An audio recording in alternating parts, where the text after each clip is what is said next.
Hello everyone. I hope you are doing great. So in this third session, what we would like to do is to, because we are serving something like a locally declared data. Why can't we serve it from a file? Let that files contain that data and then we serve those data. And in fact, when in the last previous sessions we were basically storing, we were not storing the data, whatever was coming to us, right? So we'll try to write that also to a file. So we will try to understand how Node.js interacts with the files, right? And secondly, we would like to, for example, I would like to also tell you about how do we basically include the queries in our URL, right? And how can we handle them?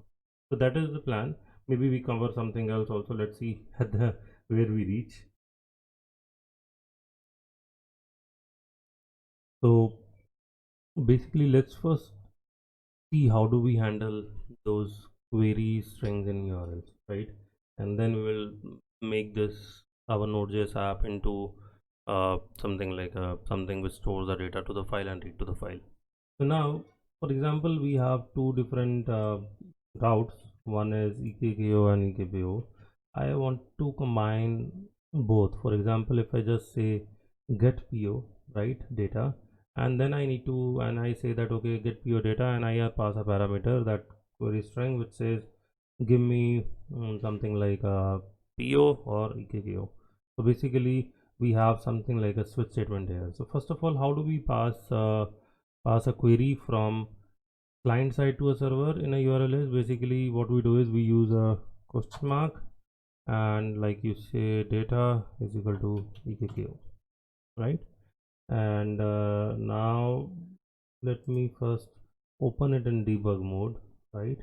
F5 and then my debugger opens, and all I need to do is, because this is a root URL, right? So I put a breakpoint here and I just say send, right? Now the request is reached here. Let's just see request dot what do we have in request. Let's just look at, right? So request has a client headers, we don't need this, right? All we are looking for is this is a URL, right? I don't want this, right? This is like I'll have to write code to basically fetch this. Do we have something else? Yeah, so this one, right? We already have this. For example, if you say request, right? What is it? req dot query, right? It returns you an object, right? So now we can read this object, right? That okay, what do you have? You have EKKO. If you have EKKO, I will respond with the PO header data. If you have EKPO, I will respond with PO item data. So maybe let's just stop it, right? And let's try to save, comment this out, right? So now we say switch, switch, yeah, switch, and our parameter is request dot query node data, right? And if its value is EKKO, which is PO header, then you basically write these, right? You send the PO header data, and if it is, let me copy this and paste, right? And then if you have EKPO, then I say PO item data. Nothing fancy, right? It's like we're trying to reuse these parameters, right? And in case this is like okay, default is you respond with the hello world. If it is nothing, right? If it does not exist, then no, let's not do anything here. So let's just say that let's first see whether this filter works or not. So if I say F5 Node.js, and if I put a breakpoint here, right? And I say ekko query comes here, and if we now say next step,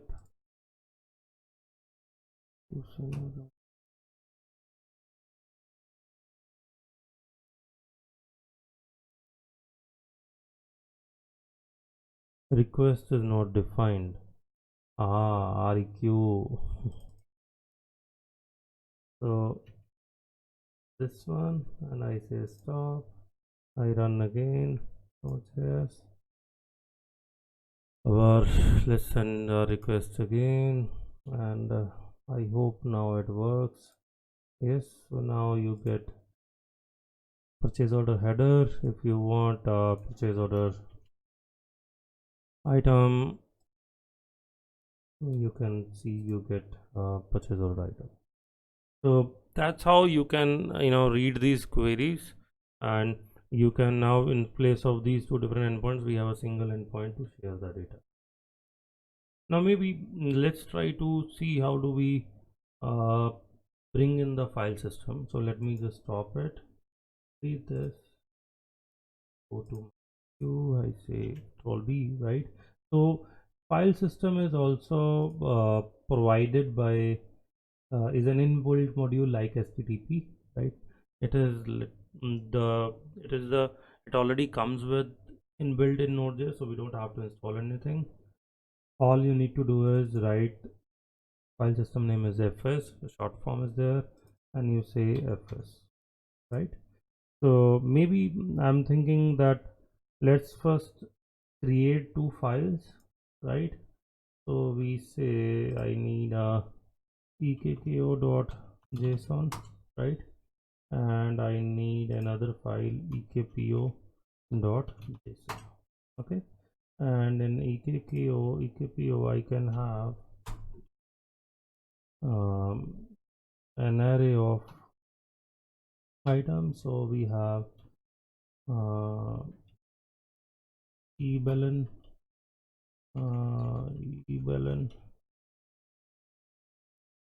colon 1, right?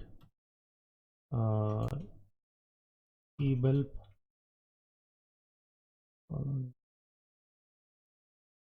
2, 3.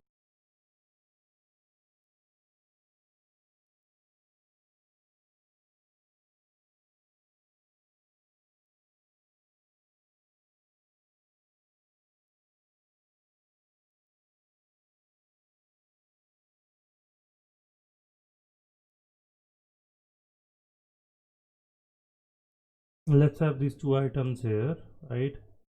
I remove this.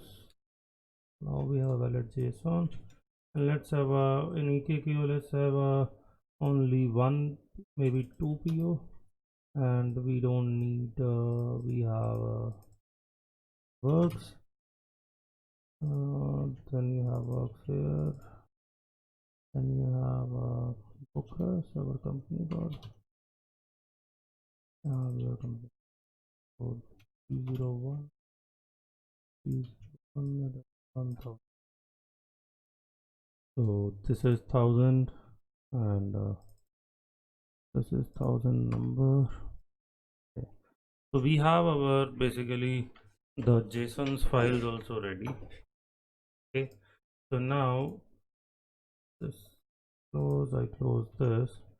So let's say how do we read it, correct?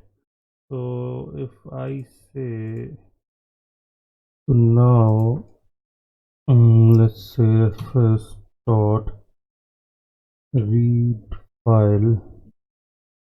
So it has first the path, then I need to provide it a callback which is with the data, and it will give me a buffer. Okay, well, I'll explain you what buffer is. It's a very important concept. So let's first give it a path. This is my path, and my callback is function. First is it gives you an error, first parameter. Second parameter gives you a data, which is, in case there is an error, it will give you error, or else it will give you data. And then this is what it looks like, right? Now let me comment this, and I say console.log. Okay, and let's now do F5, which is to run it in a debug mode, and debugger is attached, breakpoint is there, and if I send to EKKO less, yes, and now it shall reach here. Error, connection refused. Why?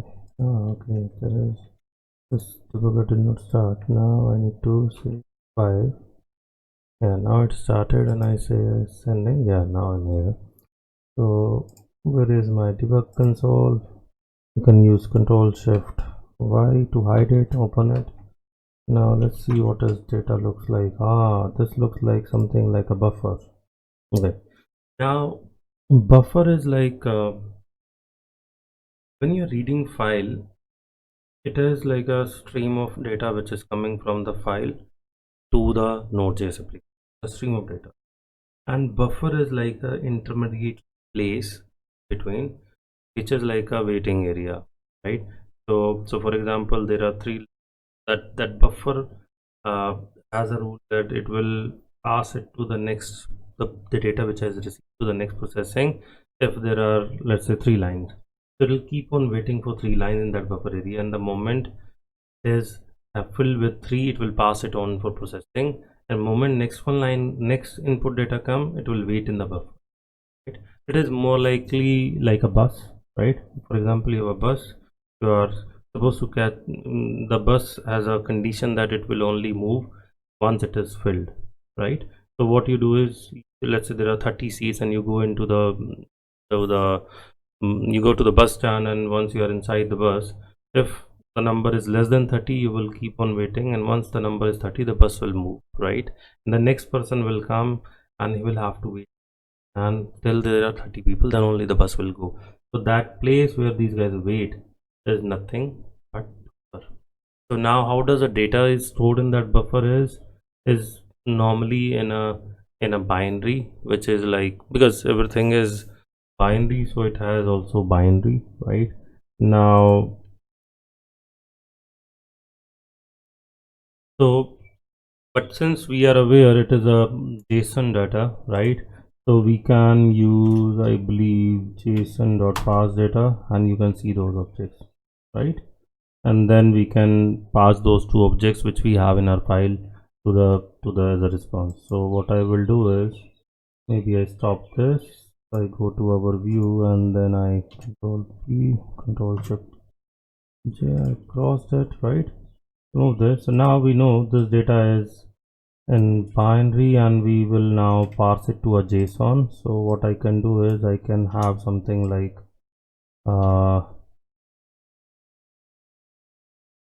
on JSON stringify. Before stringifying, I will say JSON dot parse, and there is one bracket missing, and what I will parse is the data, right? And I will respond. Okay, so now if I will basically run our server, right? Or maybe let's do it in a debug mode, that is a bit easier. So now it is in debug mode, and if I just say send, then it gives me a data for EKKO, right? You can see that. In same way, you can have this, copy this, and rather than this, all you need to do is just uh, change the data from EKKO to EKPO, right? And now both the data is read from our file. Now you can see the purchase order header has these items which are displayed, right? And if I run for now purchase order item, it shall display us the same, right? So if I say EKPO, it is fine. If I say EKPO, then it shows me the material. So far so good. So we are able to kind of store, not get the data from the files, right? And we are able to basically parse that data which was in buffer format to our JSON and then stringified send back. Buffer, if you're thinking that can we create this buffer programmatically also in our Node.js? Yes, we can. So that is something which we will cover, might be in others coming up sessions, about what are those buffers, how do we use them. But for the timing, just keep it in mind that it is that place where you wait, and once the bucket is full or the bus full. So now let's now build on our next one, which is to post the data. So now maybe let's look at how do we get this thing done for post, right? So where is our post? This is our post. Maybe let's first I'll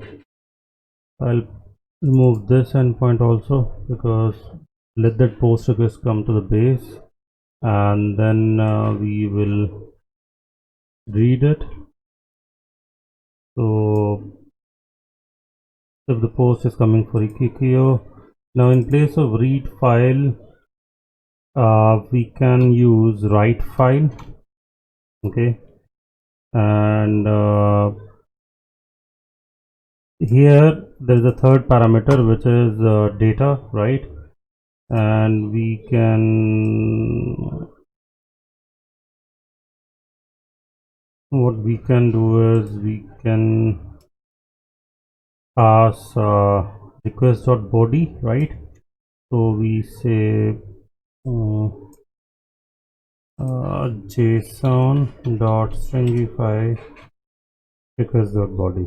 Okay, so let's say if we pass this, so it shall write the data to EKKO JSON, and once it is done, it will say end, and I'm not doing anything as of now for the error handling, right?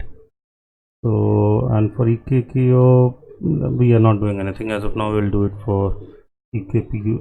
EKPU will not do anything as of now. We'll let first get it done with EKKO. So I say F5, and maybe first make a request to our EKKO. So it has a ebalin. So now let's copy this response. Okay, and we converted it to post, and I say I have a body where I have 3. Okay, and let's open our EKKO file. So but as now this is the data, and we are trying to write 3 to it. So if I say now send, so it has, I think, overwritten our data. So maybe let me just revert it to stop it, right? And maybe I think we'll need to find another way for this. We will definitely. Now I will change it to 1 and this to 2. Okay, we are back to the same stage. Let's look at write file. And do we have in trace of write or something append? Yes, we have append file. And what if I press save and I say F5? Now it is running. Okay, and if I open our EKKO.json and I say send 3, okay, very good, there is a record which is being there, but it has distorted our JSON. So basically the function of write file is to append file is to add it at the end, and write file is to overwrite everything. But since we want our format to be also the same, so I think we will need to first read this file, and then we will basically append our incoming data and then get back, right? So let's go back to index.js and let's have our read file. I don't need these two, right? And all I need is this is to be there. So once we have read, right, the data which is here, let's now parse it. Let read data is equal to JSON dot parse data, right? And now I know read data is an array, so I say read data dot push request dot body, the incoming third one data, right? So now so read data has everything. So now all I need to do is rather than just stringifying this, I'll say stringify read data. Okay, so basically we are first reading the file, get the data, parsing it, then adding the new request which is coming, and then appending, right? Or maybe now we don't want to append because we want it to be overwritten from scratch, otherwise it will create 5 records. So I say write 5. Okay, so now I say stop and F5. Let's open our ekkio.json. It has 2 records, 1 and 2, and if I say third one, then you can see there is 1. Okay, and then there is second and third. If I send more, maybe if I send 4,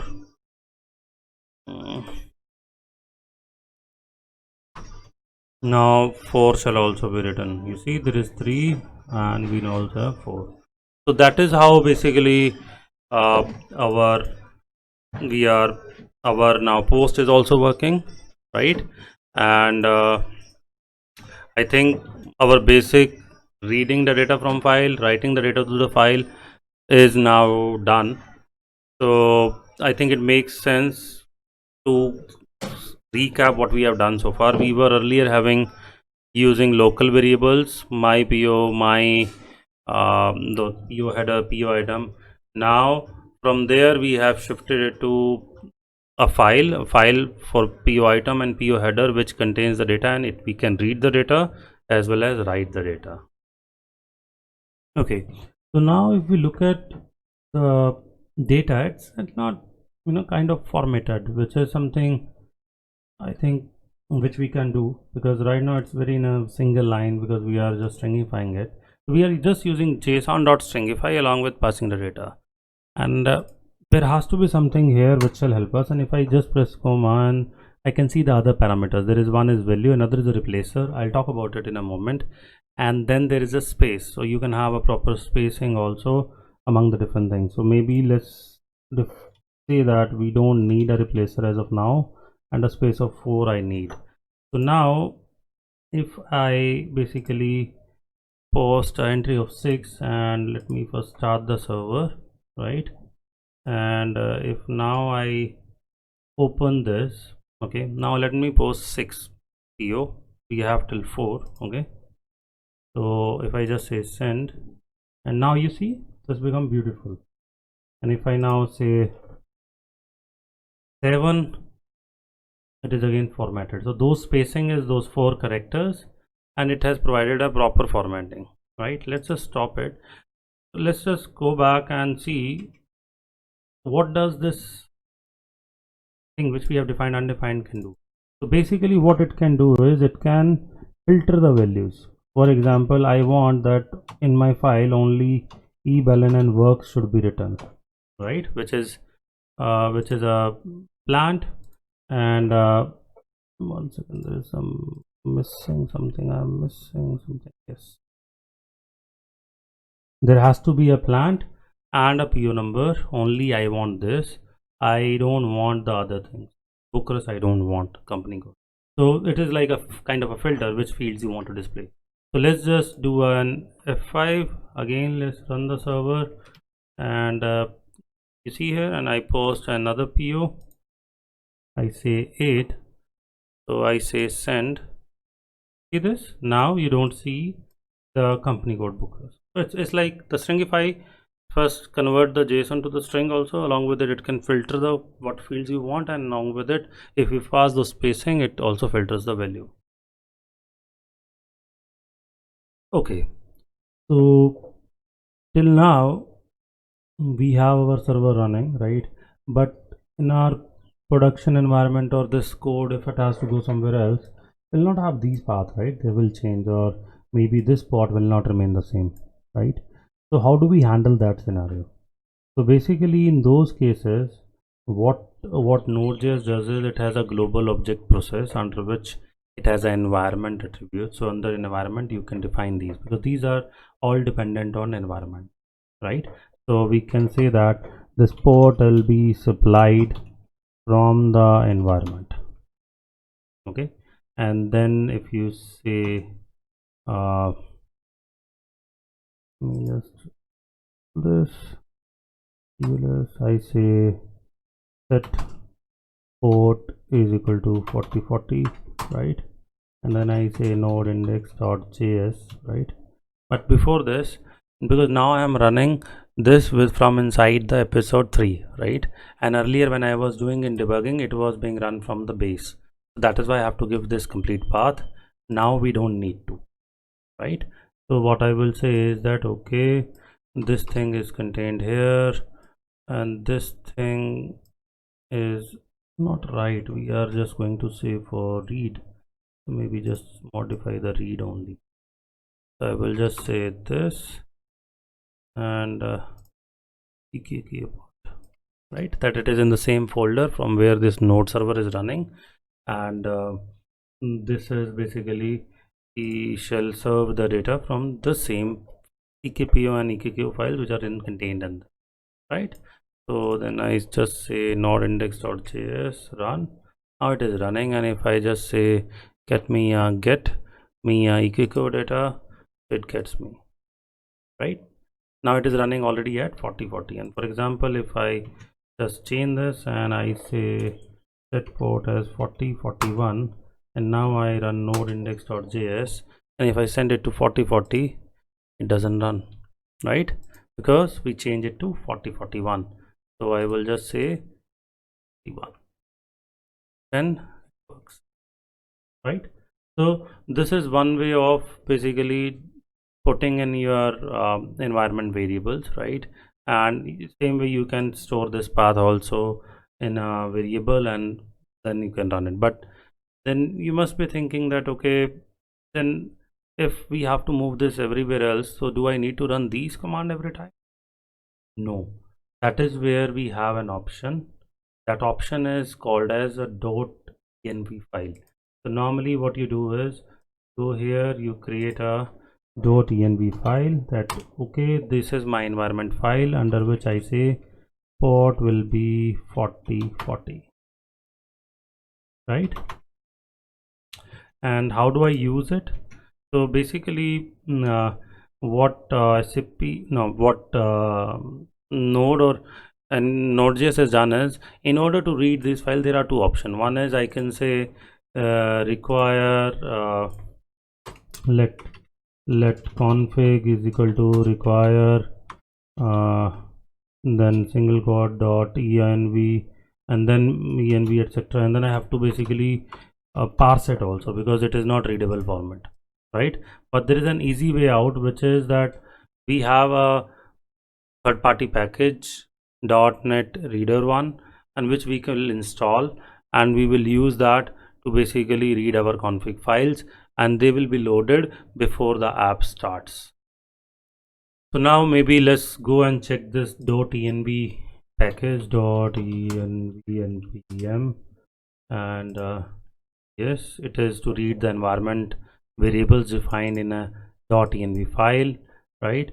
So all you need to do is npm installed .env. So let's run that. Oh no, we need to run .env. So let it run. Yes, it is done. And then it says is all you need to do is do a require and then run this before as early as possible. So we will do is require .env somewhere here. So we will say let .env, maybe integrate it as a constant because it will not change. .env is equal to require, and then we run .env.config. So what this does is basically it loads this file .env file which we have defined here, and it automatically will basically be load whatever is there. It will set these environment variables and will be good, right? So for example, we will set it to 4080. Okay, so we have set the port as 4080. Now let's also clear the environment variable which we have set via command line, and now we say node index.js. So it is running 4080, and now you see the data is coming, and if I run on 4040, it is not coming, right? And now it is very simple. So the moment you change it here 4081 and you say node index.js, it reloads this, initialize the environment variable, and now you can access these things at 81 also. So I think we had covered now the file system. Also we had a look at very high level in the buffer concept also, which was used there, and then we talked about environment variables also, right? So logically, just to conclude this session, we have started from an express server, right, and which was using the local data in the variables, and then from there we transported it into the files, the JSON files which you see here, right? And then we were able to read it, write it, format it, and then we were able to also move this thing, and we can move this path also now to our environment variables, right? So I think in our next session what we will do is, we will logically, the next step is to integrate with the database. We will integrate it with the database, and then we will also explore how does npm work, what is package.json, why do we need it. So we will bring those pictures, not the picture, basically those scenarios also into our story which is developing. So thank you for watching, and feel free to reach out to us on our Discord server in case you have any doubt or queries. Thank you. Stay safe.